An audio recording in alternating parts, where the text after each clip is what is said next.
Good evening.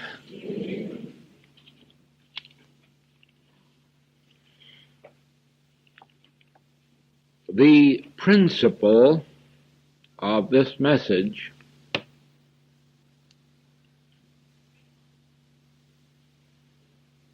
or let me say one of the unique principles of this message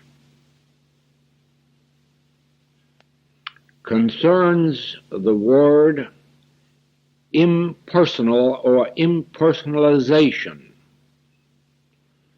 Now, because this is a unique principle, because this is one that is not ordinarily found in religious teachings, it becomes necessary to understand this principle thoroughly and to learn how to apply it in the experiences of daily living. I will start with an illustration.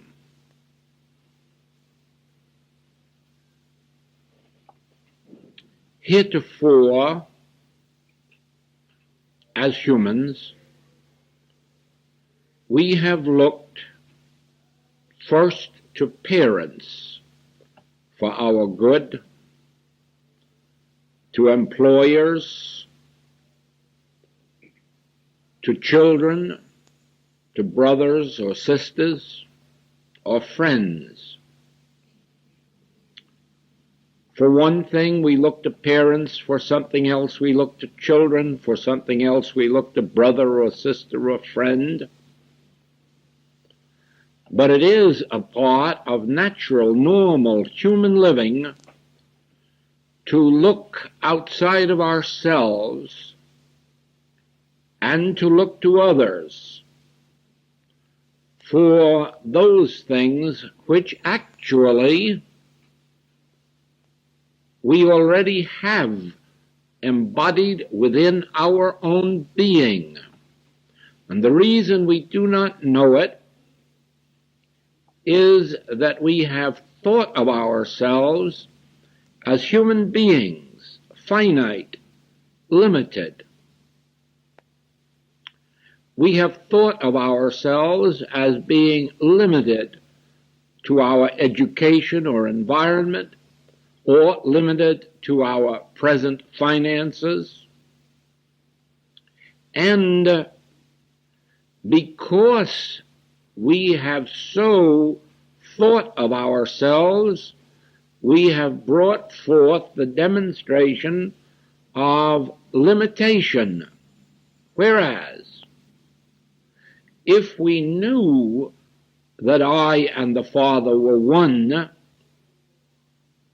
and that the Father has said, Son, thou art ever with me, and all that I have is thine, or if we were to consciously remember that I and my Father are one, not two, just one, and that all that the Father hath is embodied within us as the Son of God, we would then know that that which we call our self is not to be spelt with a small s, but with a capital S. In other words, this that we call Joel would merely be the outward form of myself. But myself is that divine Son of God, which is one with the Father, which has been given God-given dominion over all that is, and to which the Father has given his own allness. Now, once we begin to realize that our self is not a personal, limited self, is not a self limited to our personal sense of good, but rather that our selfhood, our real being, is God, of which that which we call Joel is but the outer form or individual expression. Therefore, Joel is not limited to Joel. Joel has access to his self, spelt capital S-E-L-F.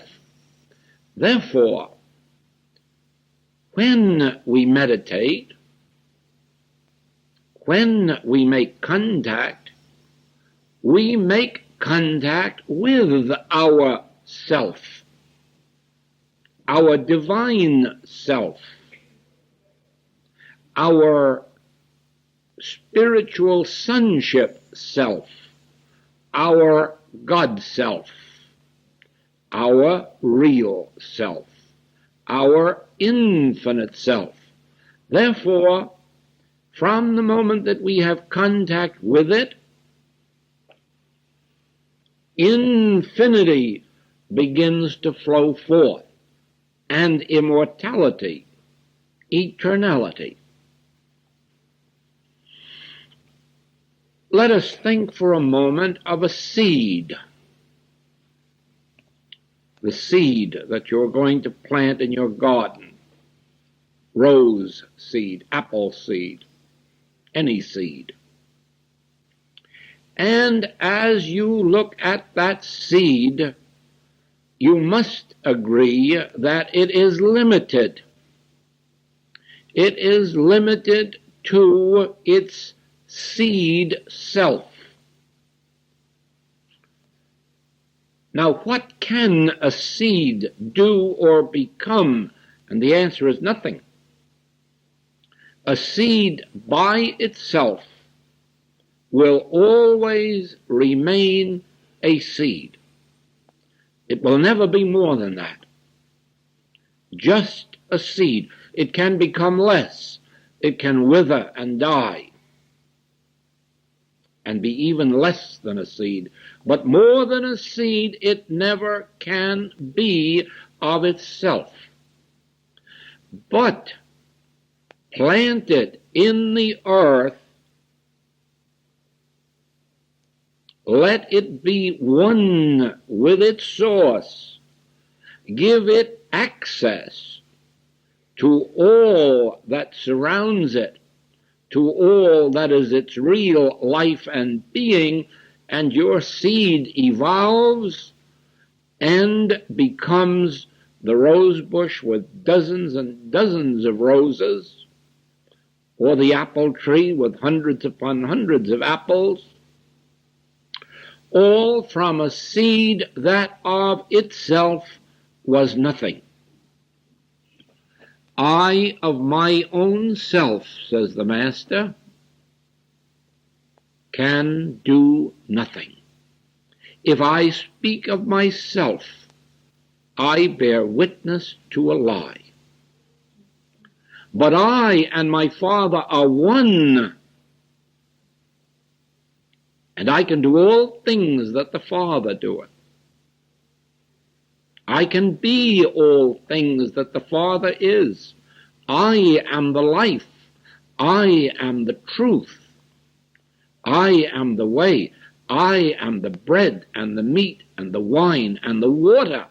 And just before that he had said, I can of my own self do nothing. But I, through my God self, I, through my God being, I can do and be all things.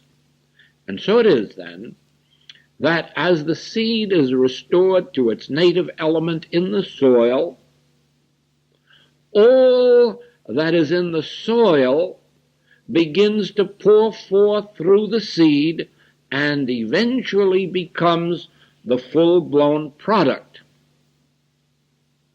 So with us, this I, which of myself is nothing, The moment I go within to my native soil, which is my inner selfhood, my inner divine being, the moment I go in and become one with the vine, I can bear fruit richly. Everything from the Godhead can now pour forth through me, and I am no longer limited. I am no longer limited to my age or to my bank book or to my education, because now I am drawing up from the depths of my inner being all that is necessary for my experience. But because of our false education, we have accepted Joel as myself and learned never to look within, but rather to look out here, to put my faith in princes, or to put my hope in man whose breath is in his nostril, or in political preference, influence, birth, and so forth. Now, with the revelation of my true being, my true identity, I realize that the self of me is God, or God is the self of me, and therefore I can reach down into this withinness and find myself one with the vine, one with the Christ, one with my divine sonship, one with my divine selfhood. And the moment that contact is established, it is exactly as if a voice said, I am with you, I am going before you, I will become your bread, your meat, your wine, I will appear outwardly as your opportunity, as your companionship, as your home, as your safety, as your security. I will do all things for you. The moment I have made that contact with that divine self, now I no longer look to parents or to children or to neighbors or to friends or to brother or to sister.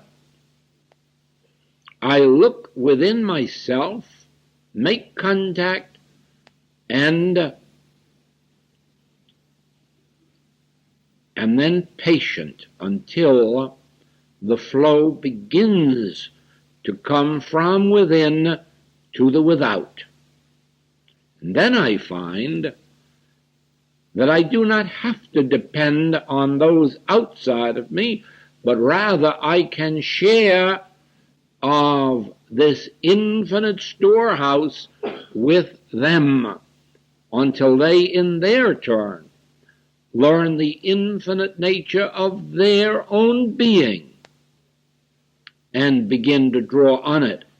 In other words, when the Master says, if I go not away, the Comforter will not come to you, he is indicating that we may draw on him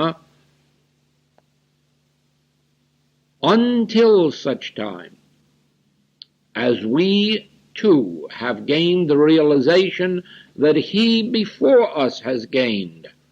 That is, that I, in the midst of thee, the I in the midst of thee is your wine, your water, your bread, the presence that appears in your experience as divine harmony.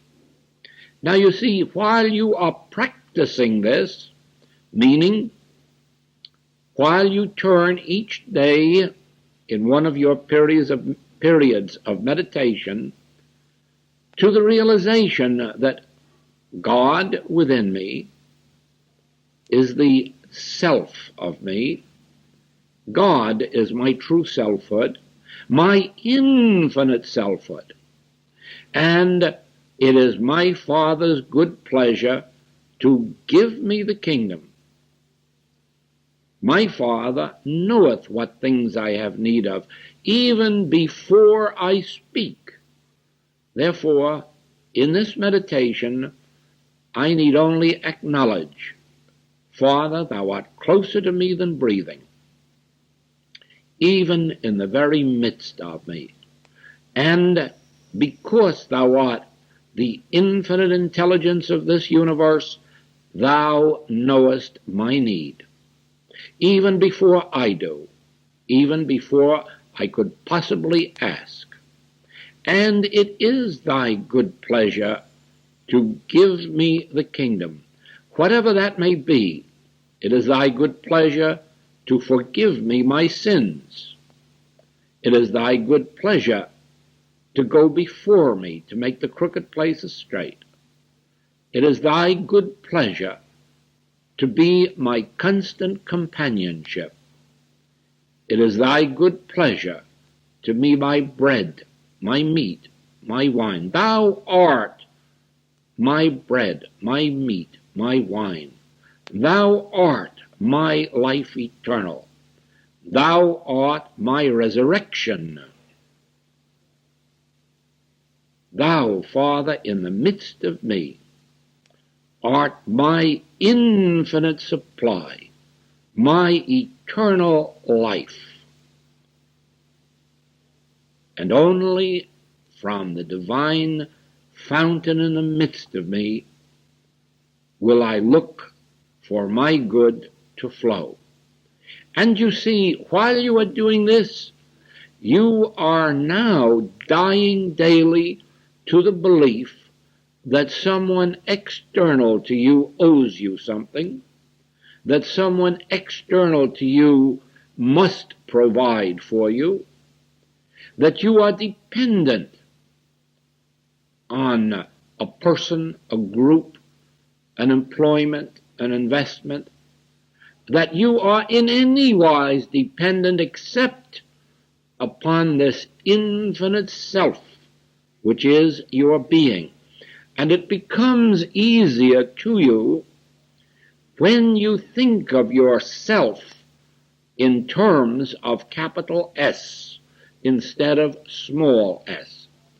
Think of yourself as being the Son of God. Think of yourself, always with a capital S, as one with God, heir of God, joint heir to all the heavenly riches.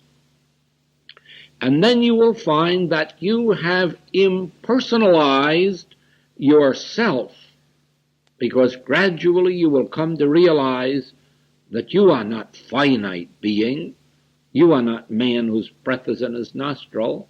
You are not that creature who is not under the law of God, neither indeed can be, for you now consciously have the Spirit of God dwelling in you, and according to Scripture, this makes you the Son of God, the child of God. If so be the Spirit of God dwelleth in you, then are you the child of God. The Spirit, the consciousness, if so be the consciousness of the presence of God be in you, then do you become the child of God, no longer mortal, no longer material, no longer finite, no longer dependent on any circumstance or condition external to your own being. Now, dependent only on your conscious union with God, your conscious oneness, by virtue of the fact that yourself is capital S. And from this capital S self, you are now bringing forth your good into expression, or permitting it to flow into expression. Now then, think of what this means when we come to seeing other people. Because remember now, what we have declared of ourselves is true of them. What I have just declared true of Joel, remember now, you have been declaring true of yourself, because if it is true of Joel, it must be true of you, for God is no respecter of persons. God is not a superhuman being that deals in personalities and likes one of us and doesn't like another. God is too pure to behold iniquity. God sees us as his own image and likeness, and therefore anything that is true of Joel must be true of you. Therefore, God is your selfhood, and your selfhood is infinite, and it is from your selfhood that the flow of good begins to appear. Now, this is established in you, and you meditate upon this, you practice this day in and day out in your meditations until, and it will not be too long, you will begin to see this fruitage appear. For remember, you are to bear fruit richly. And you are not to deceive yourself or hide from expecting rich fruitage, but rather you ought to consciously remember that because of my identification with God, my Father, the Father within me, my real self, I can now expect that rich fruitage to appear. All right, once this has been established in you, you now have another function.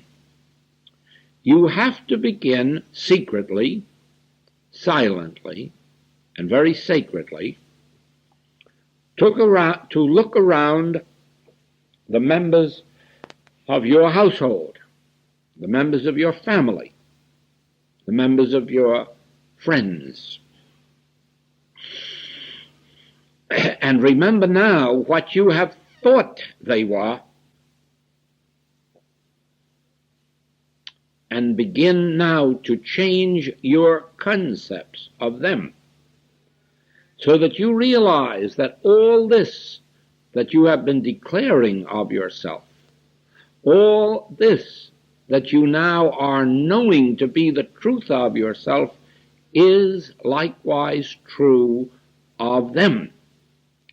That they too are one with this divine selfhood. The fact that they at the moment do not know it, this is none of your business.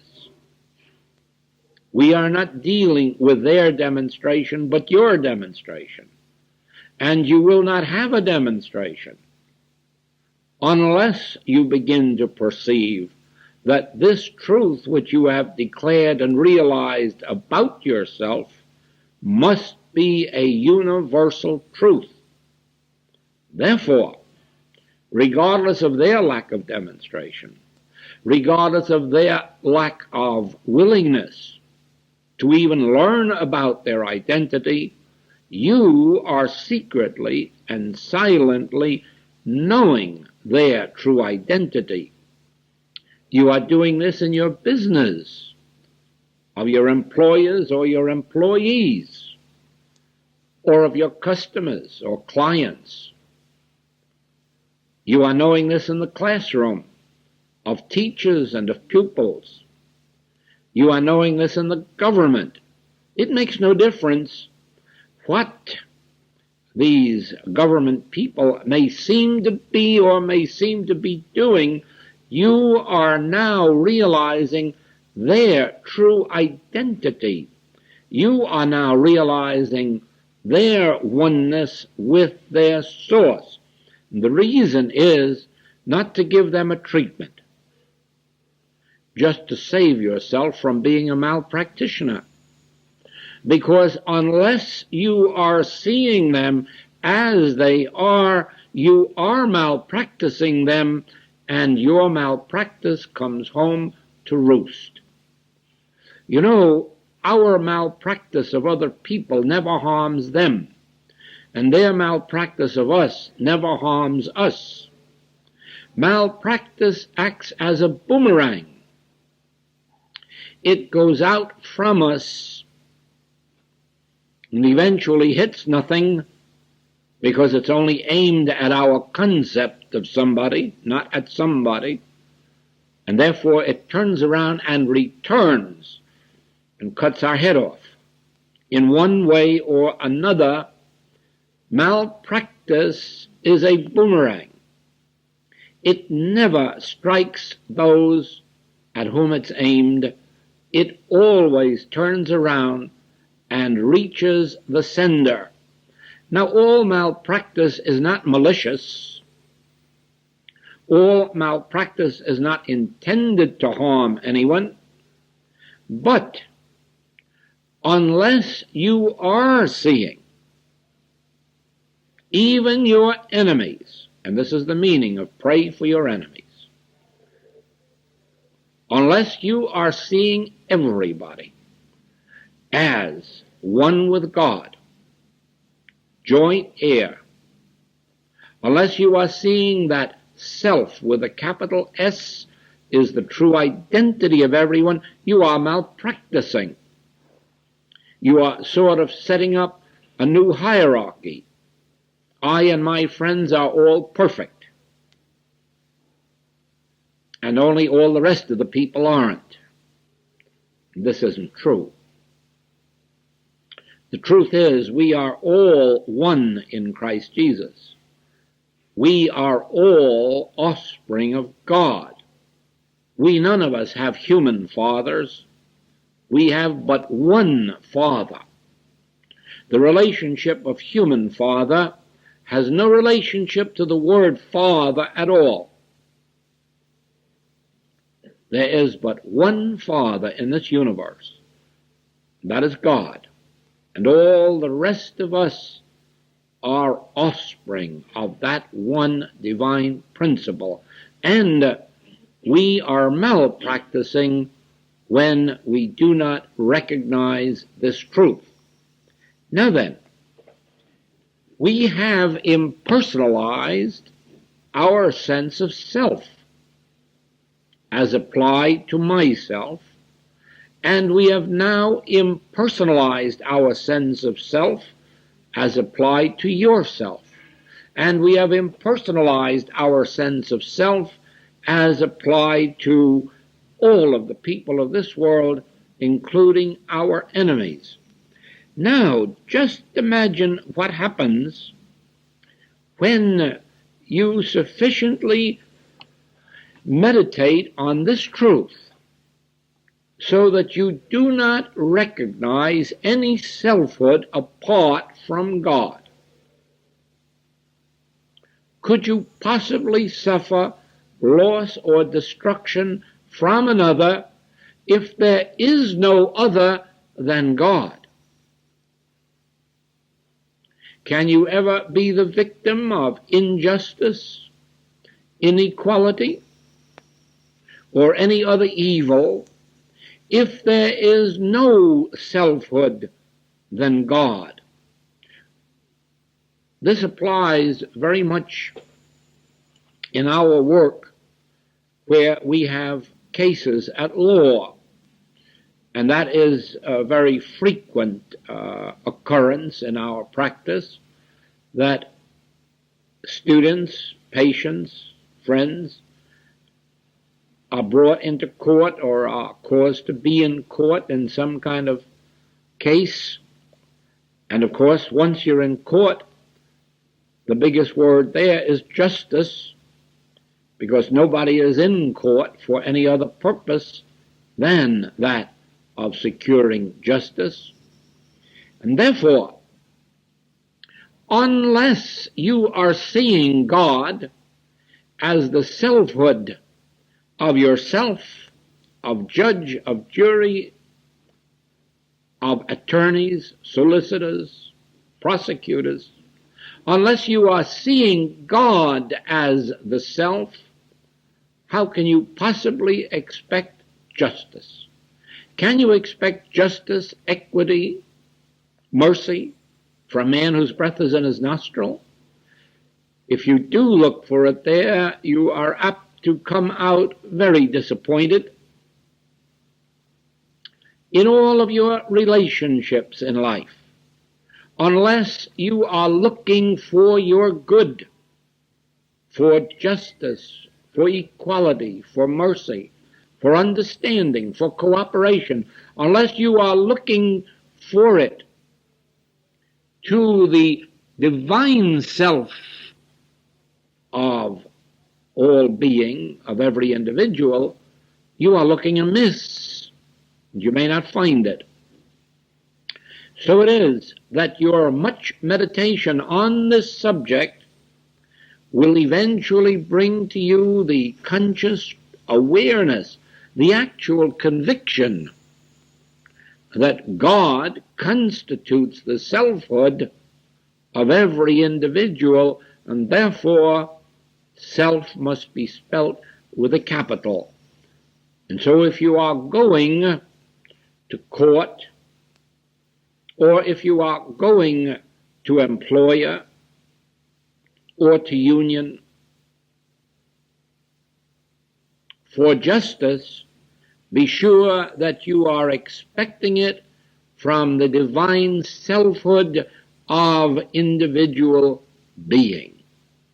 Be sure that you are recognizing God as that selfhood, and then you will have impersonalized. Now, this is likewise true in our healing work. The first step in our healing work is impersonalization. And this, and you must understand this is a contradiction of all metaphysical practices. The infinite way in its healing work is directly opposite to all other metaphysical teachings. The reason is this: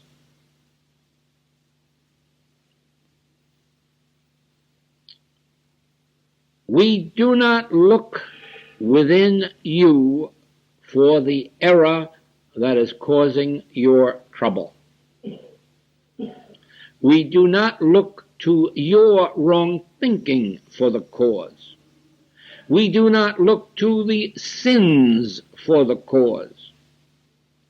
We do not admit that resentment, jealousy, malice, sensuality, that any of these are causative of your ills.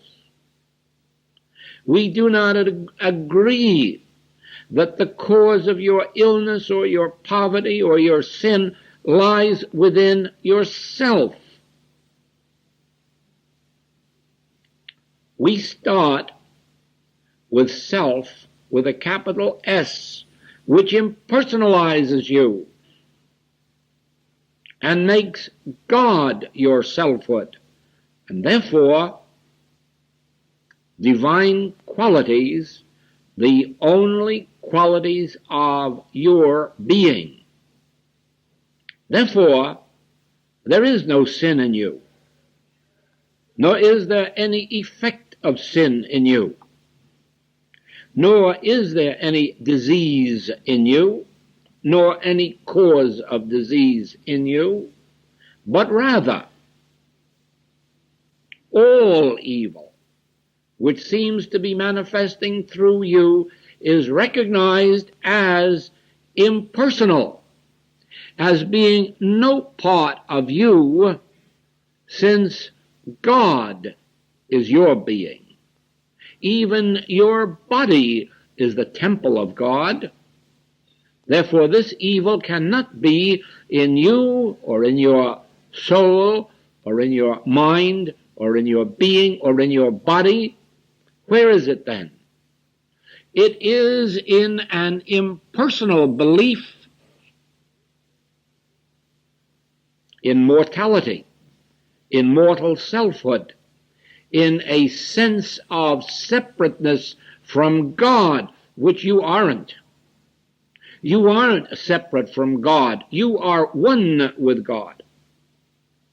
Therefore, we can give the commonly known names of devil or carnal mind or mortal mind to this impersonal source of evil. And the moment we have done that, we have separated it from you. The moment that we believe that your wrong thinking or your wrongdoing or your wrong mother or father is responsible for your ills, we have personalized the whole thing, placed it in you, and made it virtually impossible to get it out.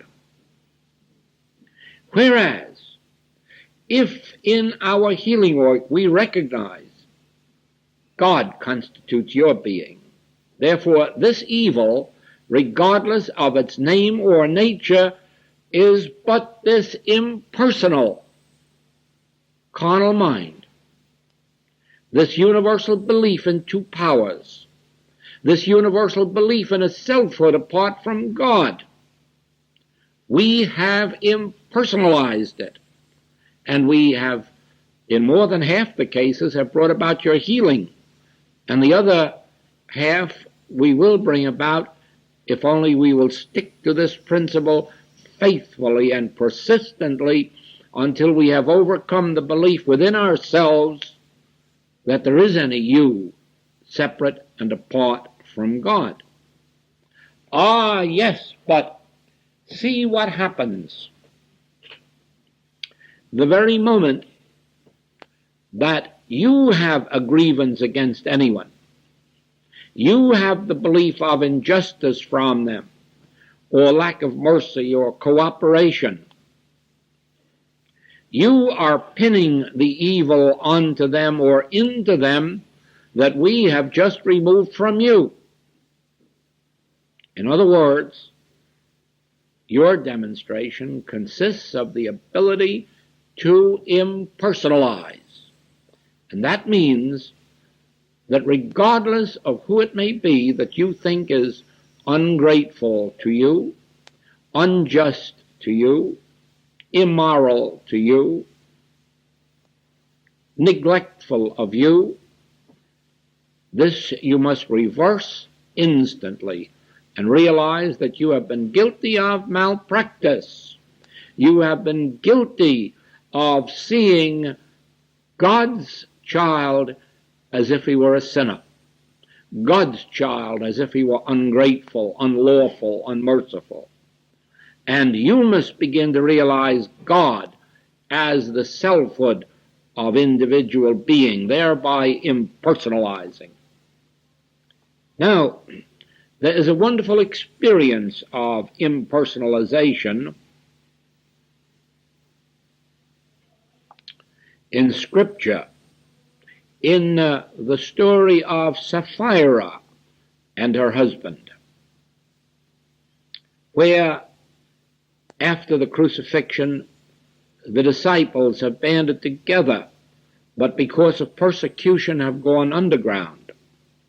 And because they cannot tend to their fishing, they cannot attend to their ways of earning a livelihood while they're being persecuted, they have all agreed to put in together in one fund all that they own, so that all may be supported out of this common fund until this period of persecution may pass. And the story goes that they all did put in all that they had into this common fund in the care of Peter. But Sapphira and her husband decided to hold out a little. And Peter discerned this, and he said to them, "You have not done this unto us. You have done this unto God." In other words, there is no us but God's selfhood. And so it is unto God that you have done this. And we are told that both Sapphira and her husband dropped dead. In other words, the very moment they consciously wronged God, the evil wanged back on them and destroyed them. God didn't do it.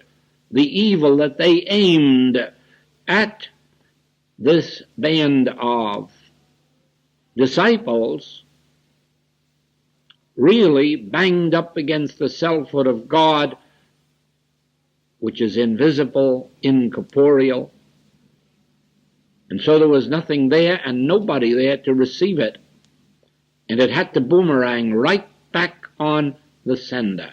And so the evil that was destined against man was directed to its rightful source, God, and because there was nothing there to aim evil at or hit, it boomeranged and destroyed the sender. Now, we have two things to remember. One is this: it wasn't really Sapphira or her husband that held out. Really and truly, it was this carnal mind operating through them. And since this carnal mind isn't a person and hasn't a person in whom and through whom to operate or upon whom to operate, it becomes a nothingness.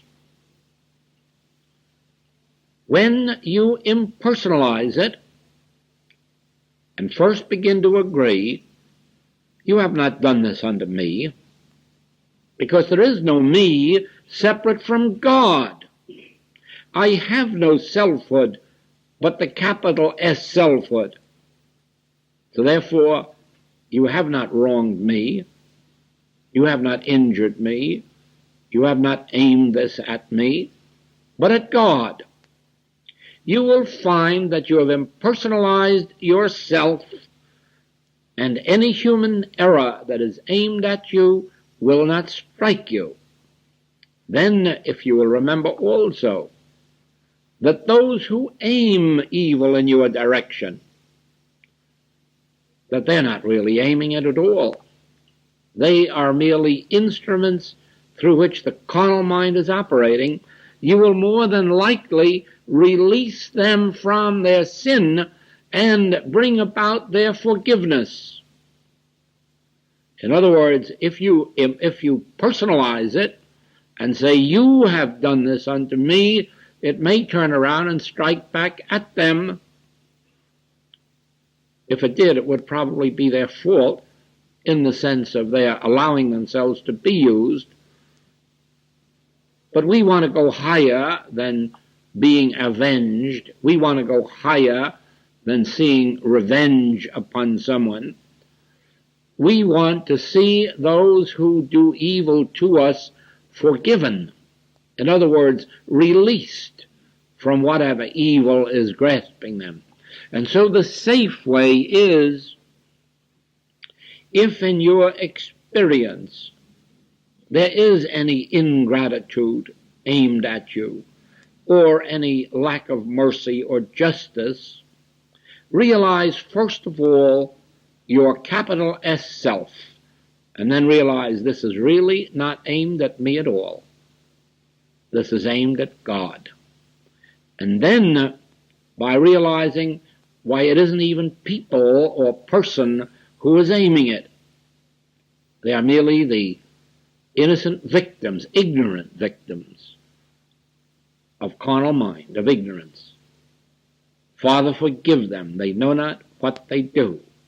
And then realize that this carnal mind, since it is devoid of person in whom, on whom, or at whom to operate, you have nullified it, and you'll find how quickly you come into your freedom, a joyous freedom when you are living in a world where no one has anything against you.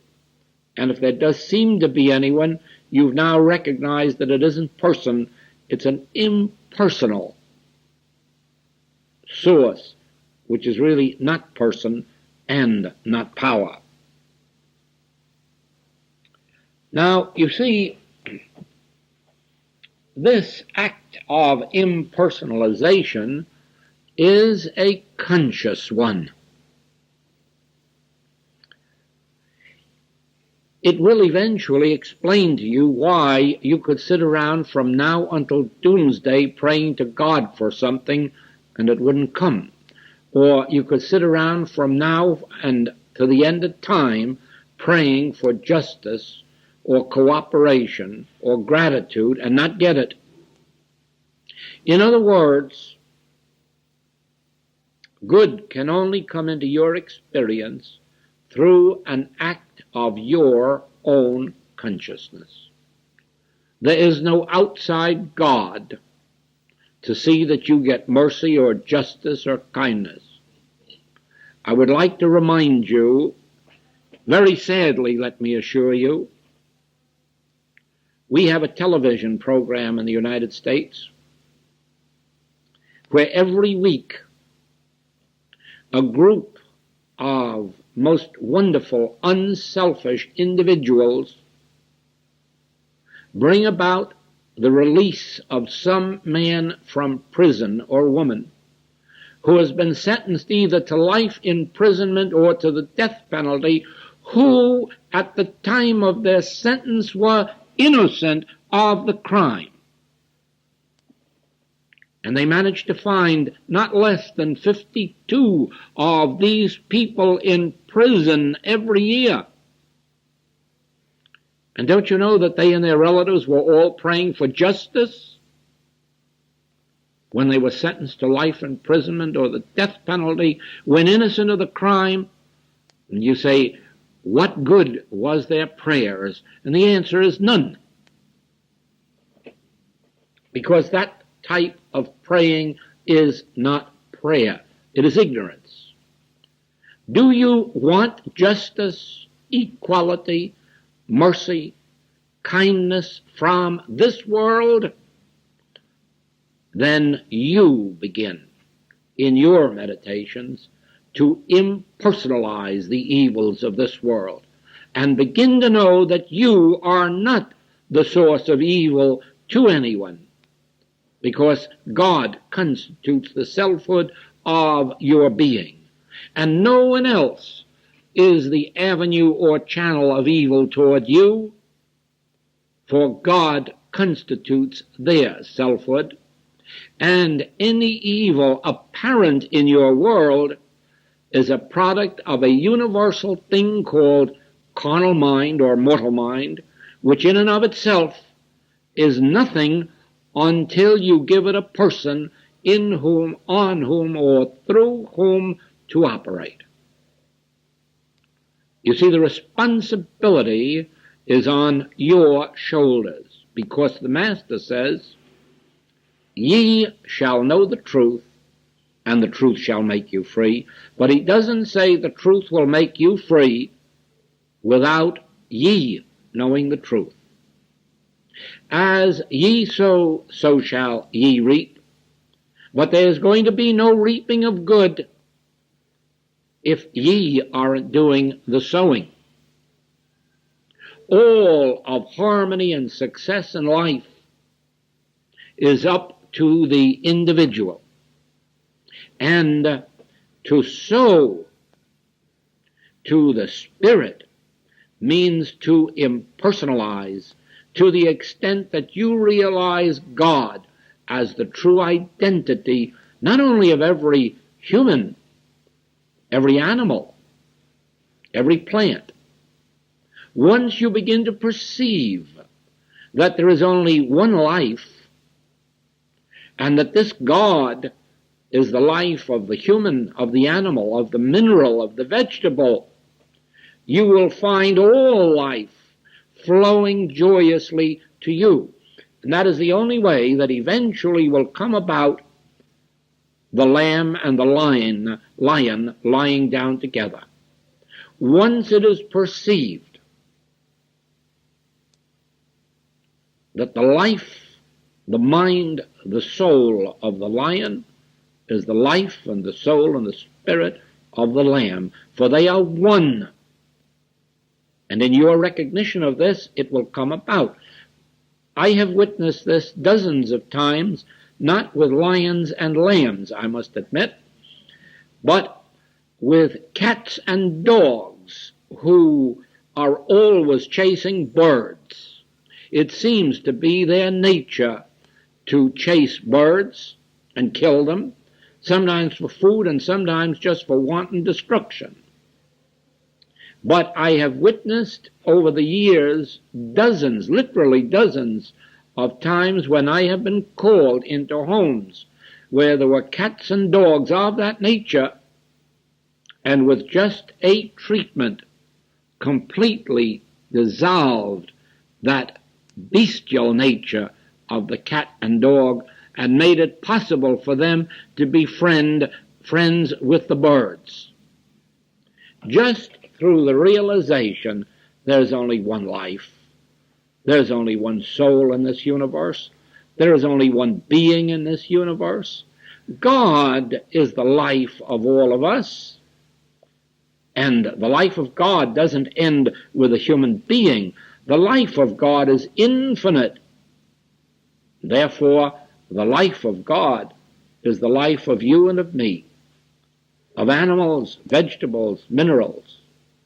God constitutes the life of all that lives and breathes. Even the rocks and the stones are living things. They are not inanimate as they appear to be. They are living things.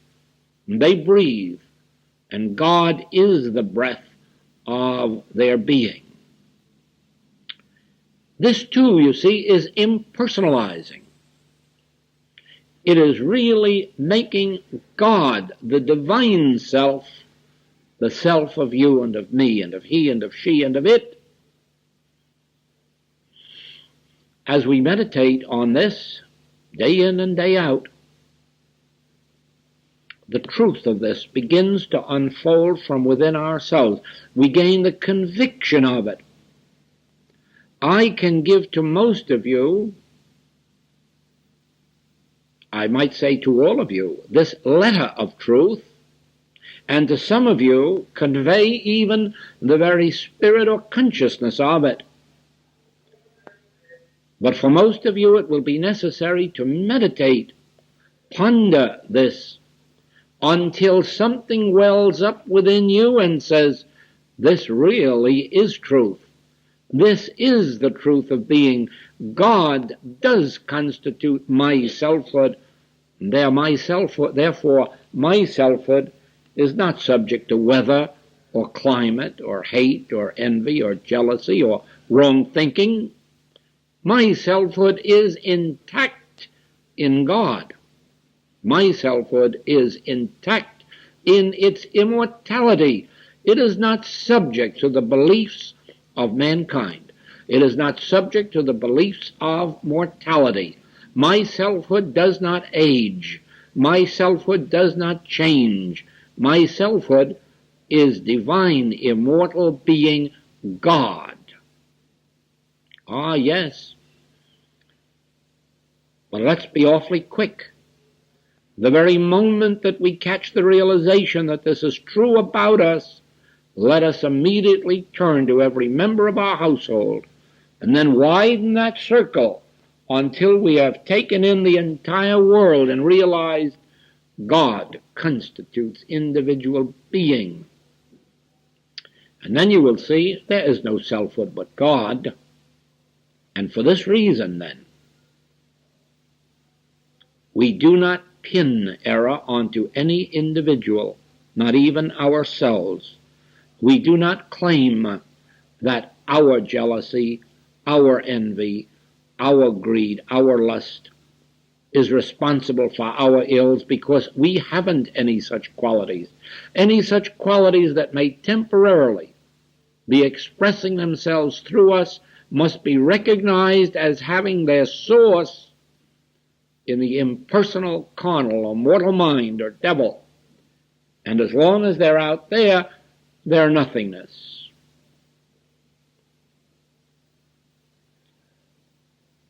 This entire principle of impersonalization is not only one of the most important in our work, but because you do not meet with it in other religious works, you must work doubly hard to embody it in your consciousness, because you will not find it except in this literature, and you will not find it in your experience until you make it your own. You will see why we do not use the name of a patient in our treatments. You will see why we never say you in a treatment, or he or she or it. You will see why we never say to a patient, you must be more loving, or you must be more generous, or you must be more patient. Why we merely present the principles of being. And so it is when giving a treatment, how can I treat you for something when I know there is no you except the God self which is you?